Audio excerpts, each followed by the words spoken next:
रेणु जी द्वारा रचित पंचलाइट नामक पाठ पढ़ाने का कार्य किया जा रहा है। बड़े ही अच्छे ढंग से इस कहानी को लिखने का कार्य रेणु जी के द्वारा किया गया है। रेणु जी बड़े ही अलौकिक प्रतिभा के व्यक्ति थे, बहुमुखी प्रतिभा के धनी थे। उनके द्वारा जो लेख लिखे गए हैं वह वास्तव में विद्यार्थी जीवन को और विद्यार्थी जीवन के उपरांत इस समाज में जो जीवन हम जीने का कार्य करते हैं उन सारी चीजों से संबंधित जो ज्ञान दिया जाता है बहुत ही उत्तम प्रकार का होता है। पंचलाइट अर्थात पेट्रोमैक्स या गैस से जलने वाली लाइट के को कहते हैं। जब हमारे देश में बिजली नहीं थी या अन्य जगह जब बिजलियां नहीं थी, लाइट नहीं थी, तो लोग तमाम संसाधनों के माध्यम से प्रकाश करने का कार्य किया करते थे। जैसे ढेबरी मान लीजिए, एक मसाल होती थी, वह फिर पेट्रोमैक्स या गैस, तो इन सारी चीजों को जला करके लोग अपने कार्यों को संपादित करने का कार्य किया करते थे। अब हम आते हैं पाठ पर। पिछले 15 महीने एक गांव है और उस गांव का एक टोला जिसकी बात कर रहा है कि पिछले 15 महीने में जो दंड और जुर्माने के पैसे इकट्ठा करके महतो टोली के पंचों ने पेट्रोमैक्स खरीदा है। पहले जब कुछ गलतियां होती थी तो गांव का जो मुखिया होता था, टोले का जो सरदार होता था, वह एक जुर्माना लगा देता था कि आपको इतना भरना है। आज भी यह नियम है, जुर्माना भरना पड़ता है। उस समय भी यह नियम था।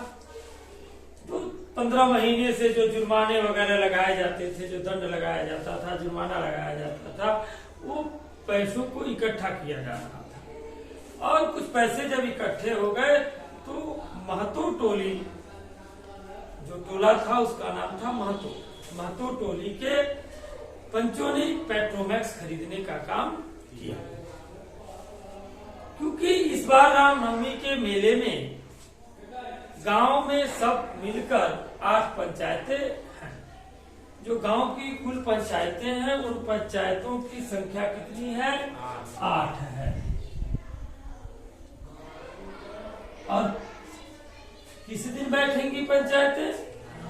रामनवमी के दिन, जिस दिन भगवान राम का जन्म हुआ था। हर एक जाति की अलग अलग सभा चट्टी है। जितनी जातियां हैं सभी जातियों की अलग अलग सभा चट्टी, मतलब दरी, जाजिम, सतरजी और पेट्रोमैक्स भी है। हर जाति के लोगों को, जितनी भी जातियां हैं उस गांव में, सभी जातियों की अपनी अपनी अलग जो है व्यवस्था है। पेट्रोमैक्स जिसे गांव वाले पंचलाइट कहते हैं। गांव वाले किसको पंचलाइट कहते हैं? पेट्रोमैक्स को गांव में पंचलाइट कहा जाता है। पंचलाइट खरीदने के बाद पंचों ने मेले में ही तय कर लिया। जब पंचलाइट खरीदा गया पंचों के द्वारा तो उन पंचों ने मेले में ही यह तय कर लिया कि इसको खरीदने के बाद जो 10 रुपए बचे, 10 रुपया बच जाता है पंचलाइट खरीदने के बाद, तो जो 10 रुपया बचा है, इस 10 रुपए से पूजा की सामग्री खरीदी जाएगी बिना नेम टेम माने पूजा पाठ वगैरह, टीकना, धूप अगरबत्ती दिखाना, ठीक है ना, यही नेम टेम है। बिना नेम टेम के कल कब्जे वाली चीज का उन्याह नहीं करना चाहिए, अर्थात उसका आरंभ नहीं करना चाहिए, उद्घाटन नहीं करना चाहिए, उसकी शुरुआत नहीं करनी चाहिए। क्योंकि अंग्रेज बहादुर के राज्य में भी पुल बनने से पहले बलि दी जाती थी। पहले पुल वगैरह बनाए जाते थे तो बलि दी जाती थी। एक ऐसी संभ्रांतियां व्याप्त थी कि बलि नहीं दी जाएगी तो पुल नहीं बनेगा, ऐसा कुछ नहीं था। लेकिन फिर भी उस समय तमाम प्रकार की कुरीतियां व्याप्त थी, तमाम प्रकार की संभ्रांतियां ऐसी थी। तो धीरे धीरे कुछ महापुरुषों के द्वारा उन सभी कुरीतियों को समाप्त भी किया गया। उसी प्रकार से ये भी एक भावना व्याप्त थी कि नहीं बलि दोगे तभी पुल बनेगा, जबकि ऐसा कुछ नहीं था। आज के समय में बिना बलि दिए अच्छे से अच्छे पुल बन रहे हैं और बड़े से बड़े लंबे से लंबे पुल भी बनने का काम हो रहा है। फिर देखते ही देखते पंचलाइट जो है लेकर के लोग चल देते हैं। कहता है कि मेले में सभी पंच जो हैं वह दिन दहाड़े ही गांव से लौट आए। दिन दहाड़े मतलब अभी दिन शेष ही था, संध्या काल होने वाला था, तभी जो गांव के लोग थे, जो पंच लोग थे, वह गांव में वापस लौट आए। सबसे आगे पंचायत का जो छड़ीदार पंचलाइट का डिब्बा माथे पर लेकर उसके पीछे सरदार, दीवान और पंच वगैरह थे।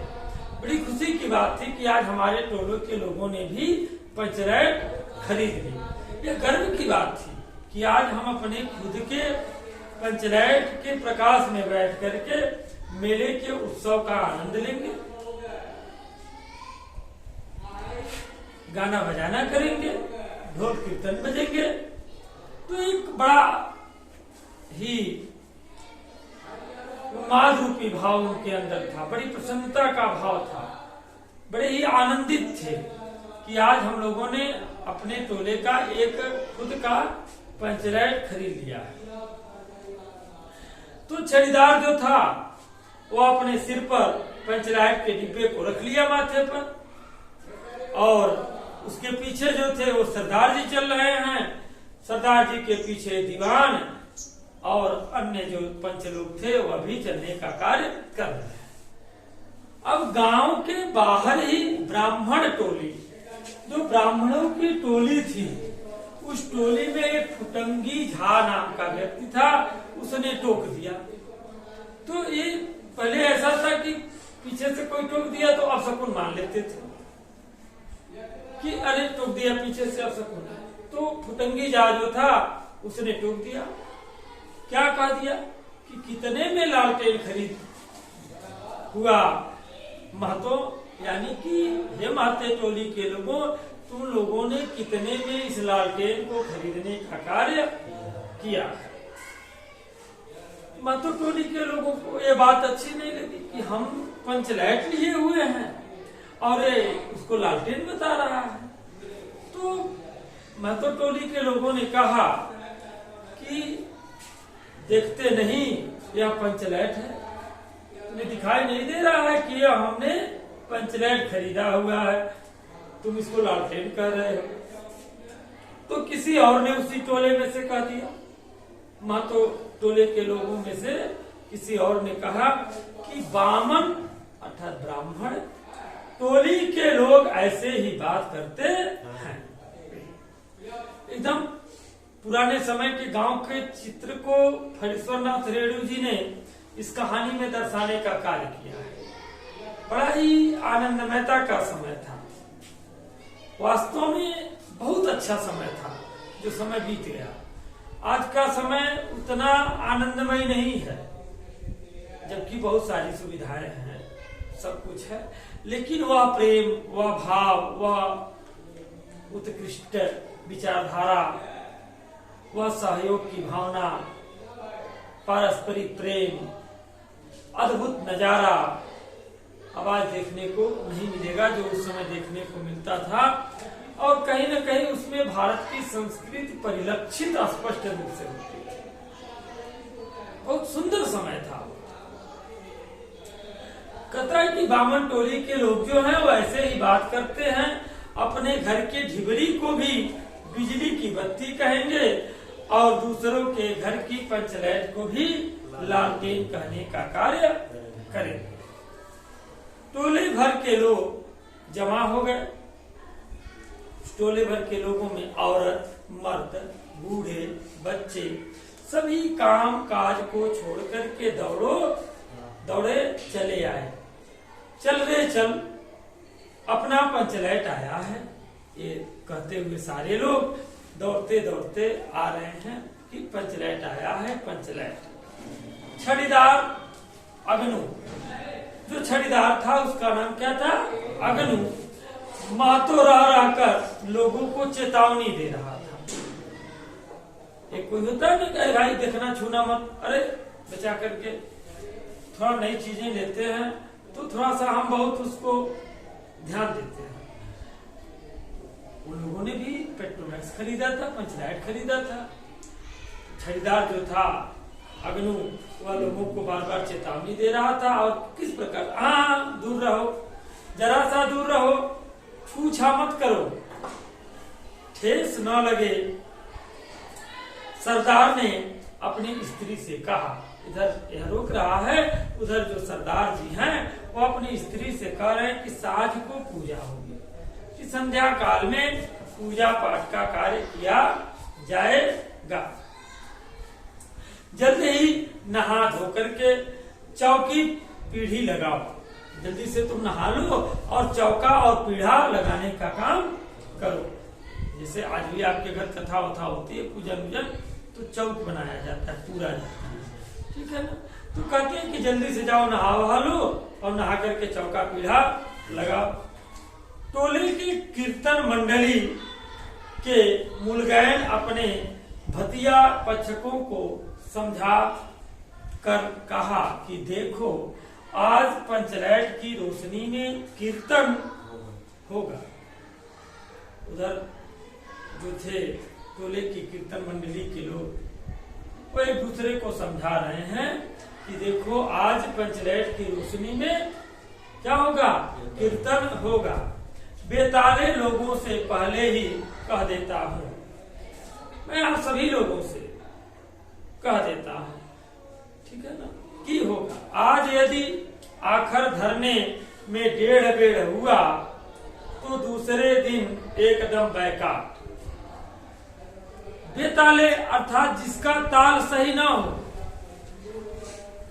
कहते हैं कि मैं तुम सभी बेताले लोगों से, क्योंकि तुम लोग सही ताल नहीं देते हो ढोलक पर, सबसे मैं कह दे रहा हूँ कि अगर आज कुछ टेढ़ बेड़ कुछ किया तो कल सबको क्या करूंगा? बायकाट कर दूंगा, अर्थात बाहर निकाल दूंगा। औरतों की मंडली में गुलरी काकी गोसाई का गीत गुनगुनाने लगी। कहानी में गुलरी काकी की भी एंट्री हो गई। गुलरी काकी जो हैं वह गोसाई की गीत गुनगुना रही है। छोटे छोटे बच्चों ने उत्साह के मारे बेवजह शोरगुल मचाना शुरू कर दिया। आज भी गांव में कुछ होता है तो बच्चे बड़े आनंदित होते हैं, खूब उत्साह में होते हैं, शोर वगैरह करते हैं। लोग कहते हैं चलो भागो भागो भागो, लेकिन बच्चे कहाँ मानने वाले। अब बिना बच्चों के शोरगुल के कहाँ मजा आता है? मजा तो तभी आता है जब बच्चे भी थोड़ा उसी में शोरगुल करते हैं। तो डांटा भी इसलिए जाता है, श्रेष्ठ लोग इसीलिए डांटते हैं, कहीं कुछ गिरा न दें, चोट न लग जाए, या मतलब कहीं किसी प्रकार की हानि न इनकी हो और न ही दूसरे की हो। सूरज डूबने के 1 घंटा पहले ही, सूर्य भगवान डूबने वाले थे, उसके 1 घंटा के पहले ही टोले भर के लोग सरदार के दरवाजे पर आकर के खड़े ही हो गए। पंचलाइट पंचलाइट सबके दिमाग में और सबके जुबान पे एक ही बात चल रही थी। क्या चल रही थी? कि पंचलाइट पंचलाइट। पंचलाइट के सिवा कोई और कोई बात ही नहीं करता था, किसी को दूसरी बात नहीं दिखाई देती थी। सबके दिमाग में एक ही चीज थी, वो थी पंचलाइट। सरदार ने गुड़गुड़ी पीते हुए, हुक्का गुड़गुड़ पी रहे हैं सरदार जी, ठीक है ना, गुड़गुड़ी पीते हुए दुकान बात कर रहे हैं, क्या बात कर रहे हैं? अपनी तारीफ की दुकानदार ने पहले सुनाया पूरे 5 कौड़ी, यानी कि कितना लूंगा? 5 रुपया लूंगा। मैंने कहा दुकानदार साहब, यह मत समझिए कि हम लोग एकदम देहाती हैं। सरदार जी बता रहे हैं कि जब उसने 5 रुपया कहा तो मैंने उससे कहा कि देखो दुकानदार भाई, ऐसा मत समझना कि हम लोग सिर्फ देहाती हैं, बहुत पंचलाइट देखा है, बहुत पंचलाइट देखा है। इसके बाद जो दुकानदार था वह मेरा मुंह देखने लगा, बोला लगता है आप जाति के सरदार हैं। दुकानदार ने जब मैंने ये बात कही तो उसने क्या कहा कि मुझे ऐसा लगता है कि आप जाति के सरदार हैं। ठीक है, जब आप सरदार होकर खुद पंचलाइट खरीदने आए हैं तो जाइए पूरे 5 कौड़ी में आपको दे रहे हैं। सरदार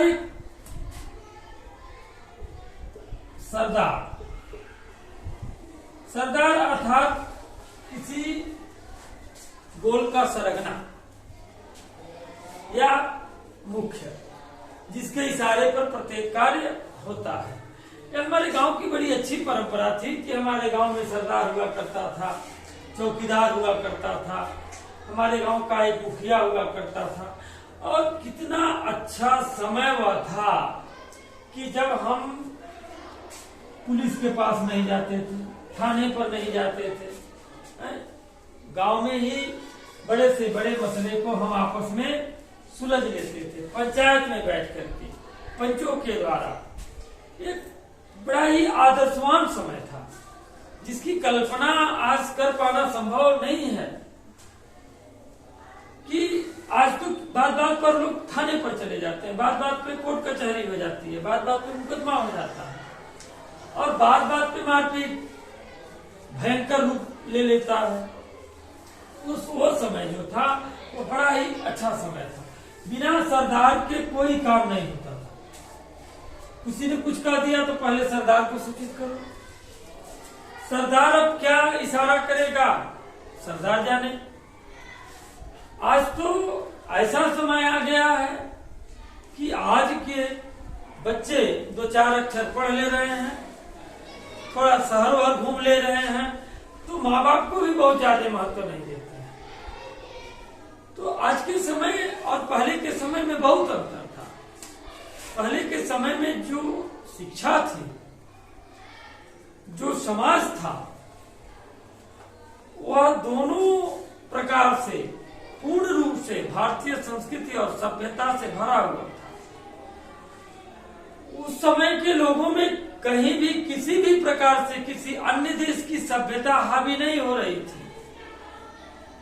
वह अपनी भारतीय परंपरा को पालते हुए अपने कार्य को संपादित करने का कार्य करते थे। बात बहुत आगे तक नहीं बढ़ती थी, बात गांव में ही रोक दी जाती थी। गांव से ऊपर बहुत कम बातें जाती थी जो थाना पुलिस वगैरह वगैरह कानून कोर्ट कचहरी या राजा तक पहुंचे। तो यह एक आदर्शवान समय था जिस समय के प्रत्येक लोग आदर्शता से परिपूर्ण थे। तो उस समय की बात सरदार जी जो हैं अपनी खूब बातें बता रहे हैं। दीवान जी उसी समय दीवान हैं। दीवान जी कह रहे हैं, अलबत्ता चेहरा परखने वाला दुकानदार था।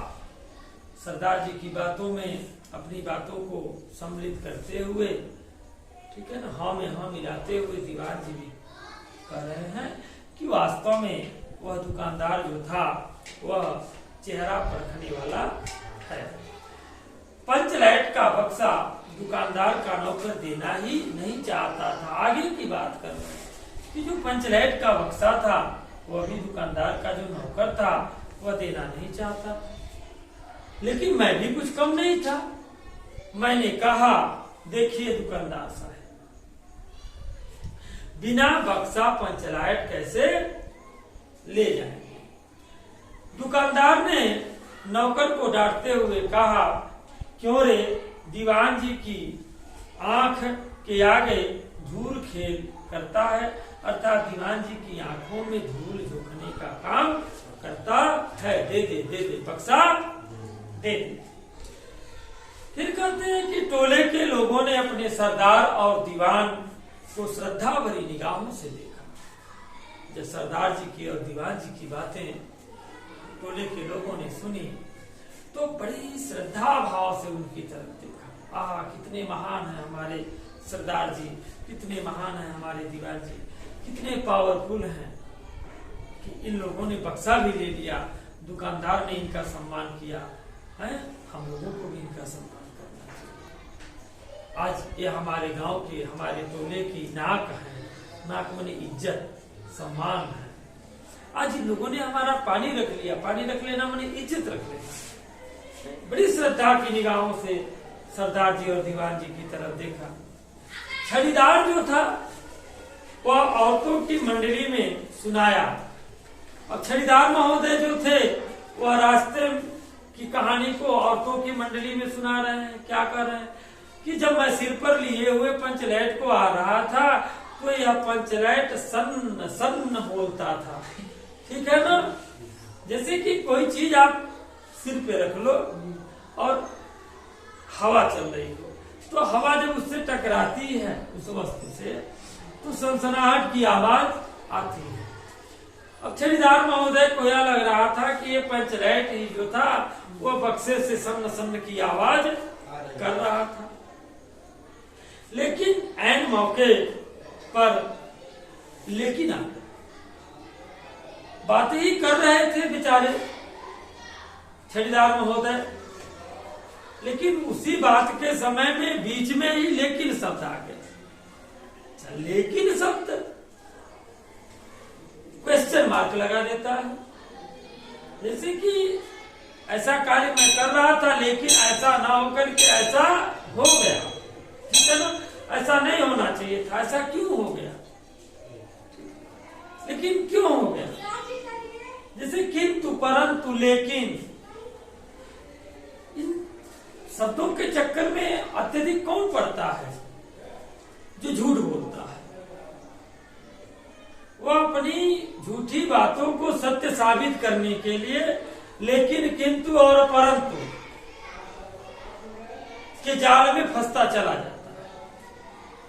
लेकिन, किंतु, परंतु में वह फंसता है जो जिसे अपने ऊपर विश्वास नहीं होता है। लेकिन, किंतु और परंतु में वह फंसता है जिसके मन में संशय होता है, जिसके मन में दूसरों के प्रति घृणा होती है, जो तीसरे की वस्तुओं को अपनी वस्तु समझ बैठता है, वह इस जंजाल में पड़ता है।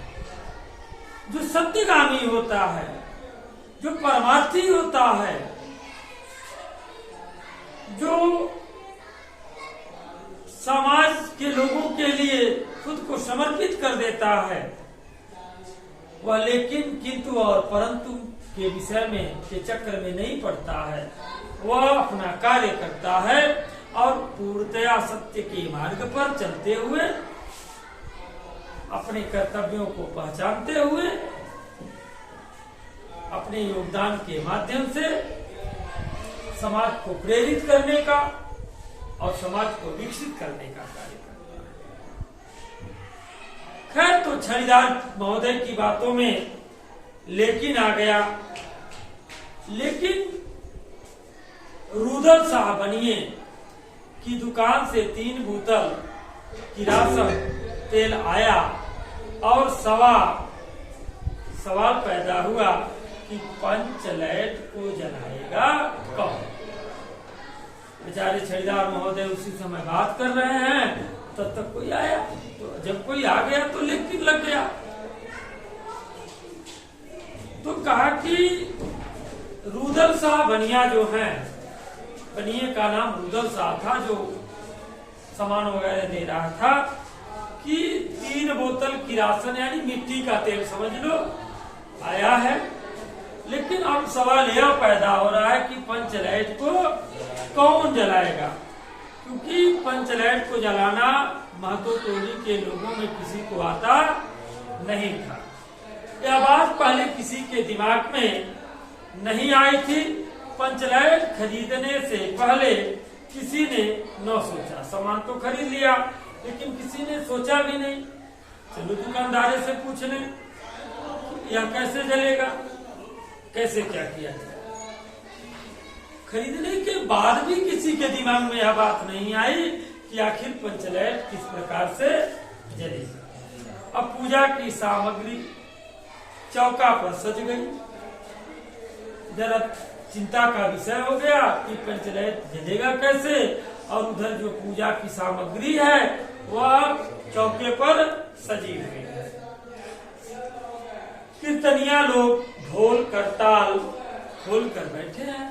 जो कीर्तन मंडली है वो ढोल और करताल, हरे राम हरे कृष्णा, ठीक है ना, करताल ढोल लेकर के बैठे हुए हैं खोल करके।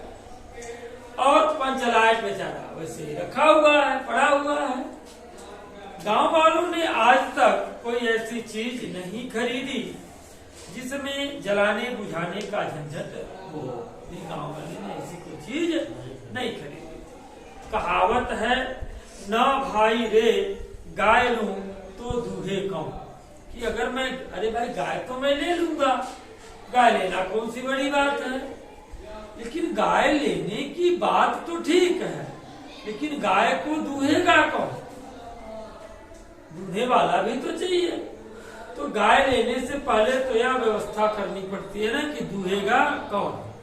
गांव के कोई ग्वाले दूहेंगे या आप खुद दूहेंगे, या कोई अन्य है जो गांव में गायों को दूहने का कार्य करता है।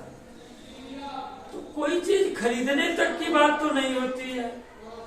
आज आप मोटरसाइकिल ले लो, मोटरसाइकिल लेना बहुत बड़ी बात नहीं है। बड़ी बात उसमें रोज पेट्रोल डलाना है, समय समय पर उसकी सर्विसिंग करानी है, और ट्रैफिक के नियमों के अनुसार उसको चलाना है। ये बड़ी बात है। आज के युग में कोई भी चीज लेना बड़ी बात नहीं है, कोई कार्य करना बड़ी बात नहीं है, लेकिन उस कार्य के लिए जो खर्च होगा, जो गुण आना चाहिए, धन भी होना चाहिए और कहीं न कहीं गुणवत्ता भी होनी चाहिए। जैसे आपने 4 व्हीलर ले लिया, तो 4 व्हीलर के लिए धन की भी आवश्यकता है और अच्छे ड्राइविंग की भी आवश्यकता है। धन भी चाहिए और गाड़ी को चलाने वाला गुण भी चाहिए, या एक उच्च चालक भी चाहिए जो उस 4 व्हीलर को अच्छे ढंग से चलाने का कार्य करे। तो कहावत यह सिद्ध होने लगी कि गाय तो लेने को ले लूं, लेकिन दूहेगा कौन, अर्थात इस कल कब्जे वाली चीज को कौन बाले, बाले मने जलाएगा। ठीक है ना। यह बात नहीं कि गांव में कोई पंचलाइट बालने वाला नहीं, ऐसा कुछ, ऐसी कोई बात नहीं थी कि पूरे गांव में ही कोई पंचलाइट जलाने वाला नहीं था।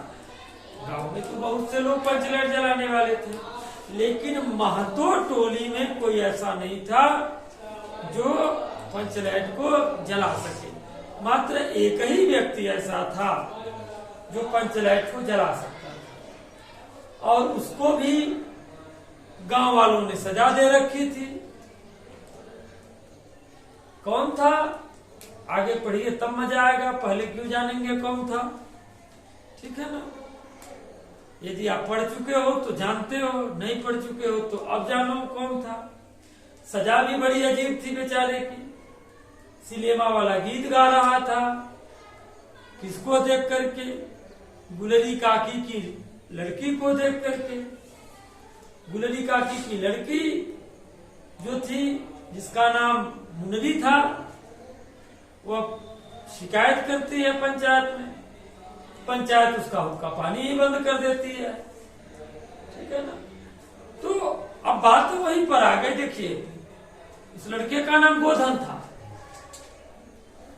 गोधन के अंदर एक गुण था, पंचलाइट जलाना। देखिए, गुण कहीं जाता नहीं है,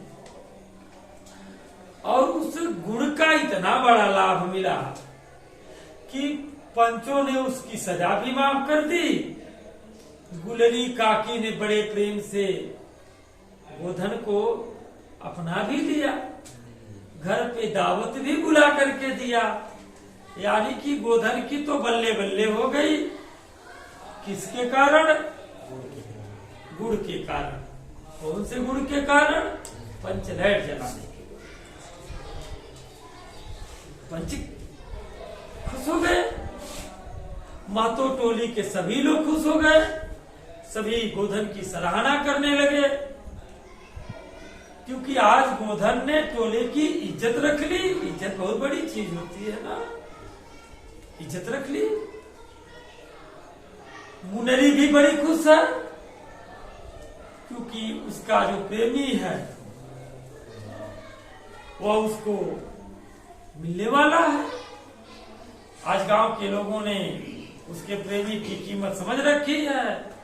मुनरी भी आनंदित हो रही है कि ऐसे वैसे उसे प्रेम नहीं किया, प्रेम भी किया तो इतने गुणवान व्यक्ति से किया है कि आज पूरा टोला जिसकी तरफ देख रहा है।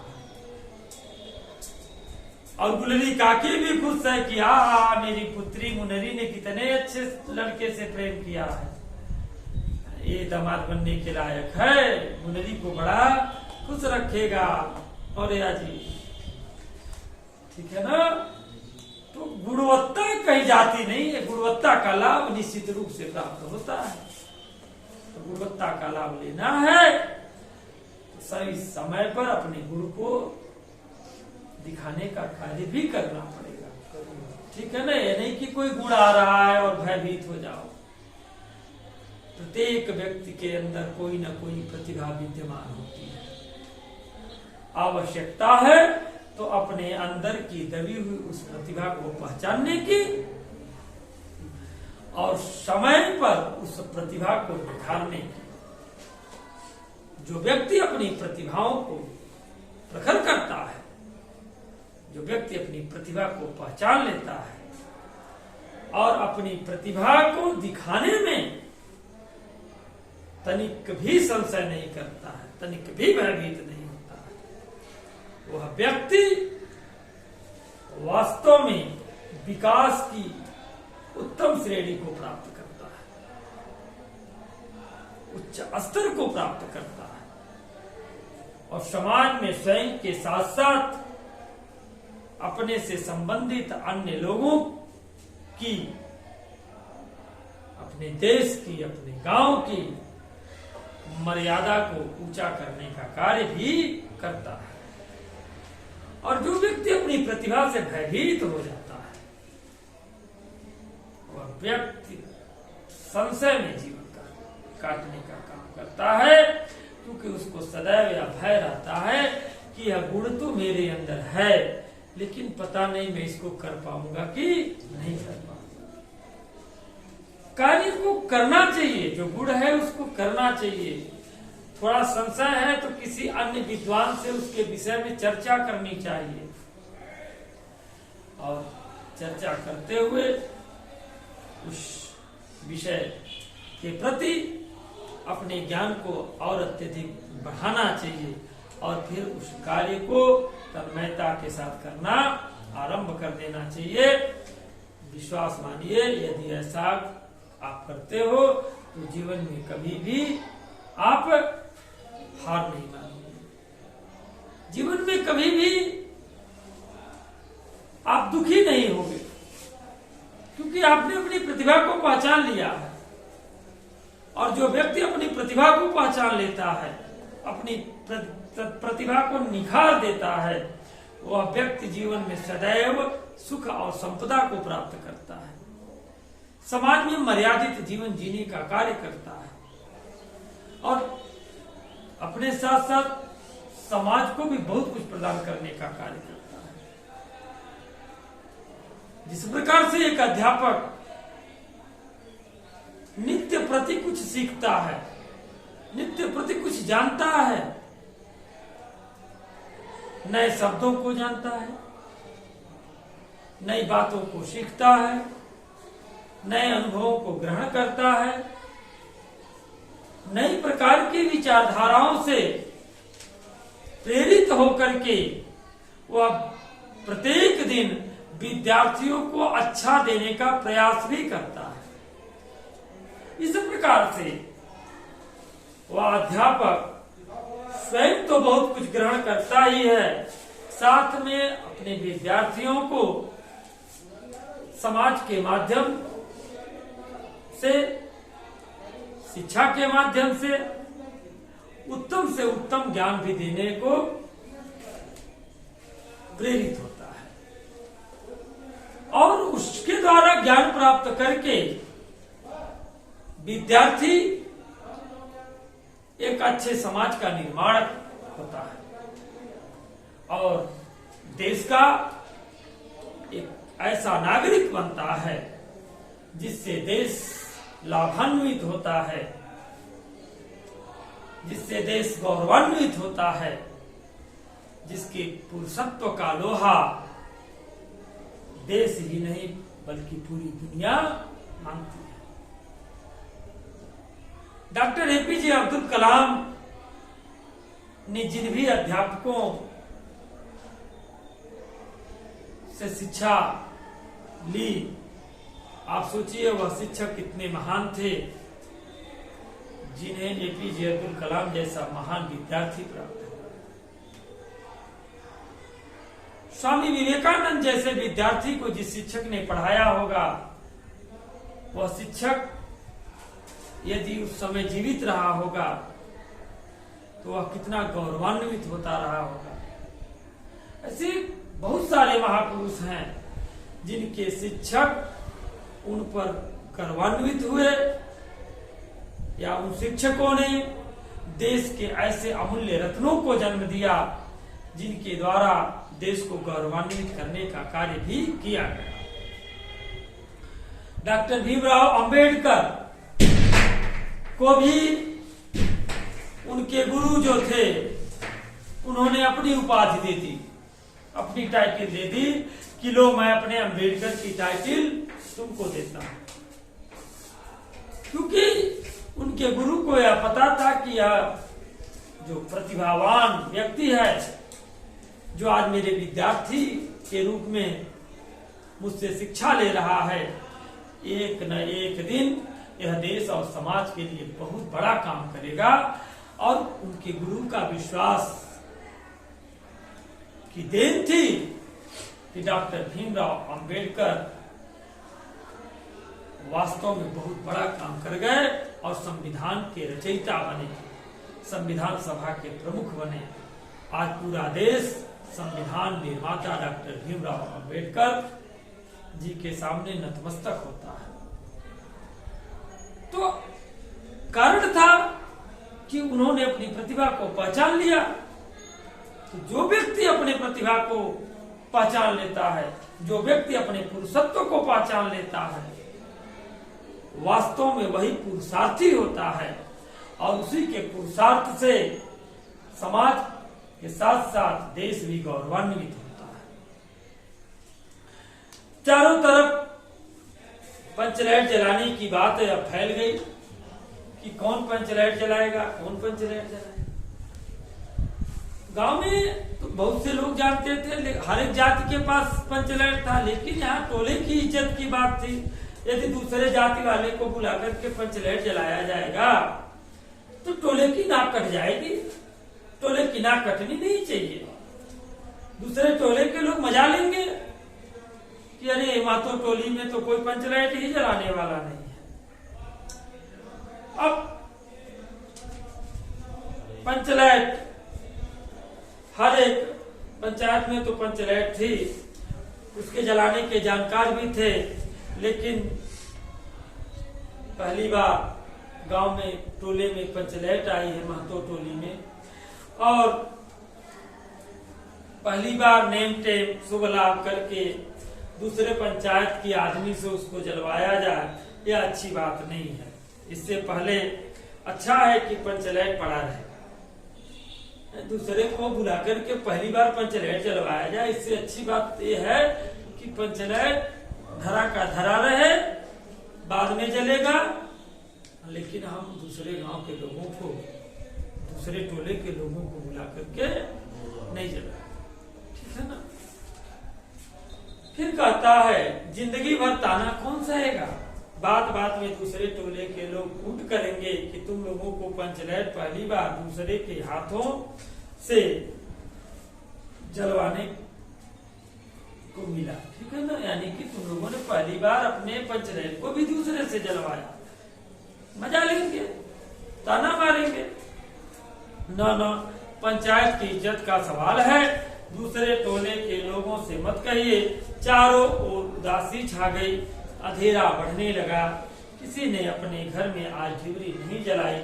आज पंचलैट के सामने ढिबरी कौन जलाता, ठीक है ना।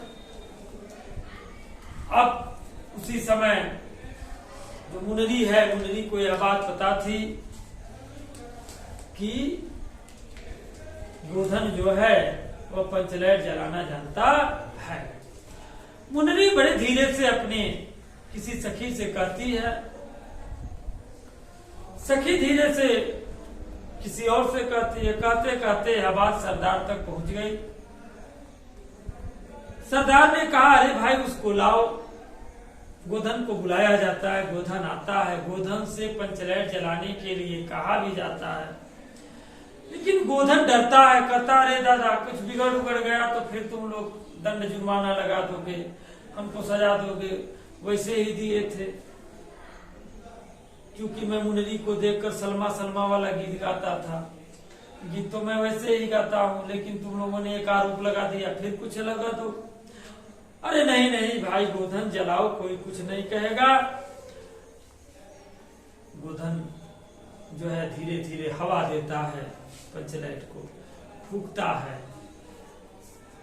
कारण है कि स्प्रिट नहीं हिला है, लेकिन गोधन बड़ा होनहार व्यक्ति था, बिना स्प्रिट के भी किसी तरीके से पंचलैट को जला देता है। पंचलैट जलते ही गांव के सभी लोग प्रसन्नता से भर गए। कीर्तनिया मंडली जो थी वह कीर्तन करने लगी। गुलरी की जो पुत्री थी मुनरी, उसने बड़ी हसरत भरी निगाहों से अपनी प्रिय गोधन की तरफ देखा। गुलरी काकी भी बड़ी प्रसन्न थी। शाम को खाना मेरे घर पे ही खाना गोधन, इस प्रकार से गोधन से बात कहा। पंचायत ने भी गोधन की सारी बातों को माफ कर दिया। गोधन भी एक बार फिर मुनरी की तरफ देखता है। मुनरी की पलकें थोड़ी शर्म के साथ झुक जाती हैं। कीर्तनिया लोग भी कीर्तन उर्तन गा करके समाप्त करके चले गए, किस जय घोष के साथ, भयंकर जय घोष करते हुए। जो भी जय घोष किया हो, बोलो सियावर रामचंद्र की जय, बोलो महावीर स्वामी जी की जय। जो भी जय घोष किया, कीर्तनिया लोगों ने कीर्तन समाप्त कर जय ध्वनि की, जय हो पंचलैट के प्रकाश में पेड़ पौधे का पत्ता पत्ता पुलकित हो रहा था। इस प्रकार फणीश्वरनाथ रेणु जी के द्वारा यह पाठ पढ़ाने का कार्य संपादित किया गया। इससे आप लोगों ने बहुत कुछ सीखा। आगे कल फिर दूसरे पाठ को पढ़ाने का कार्य किया जाए।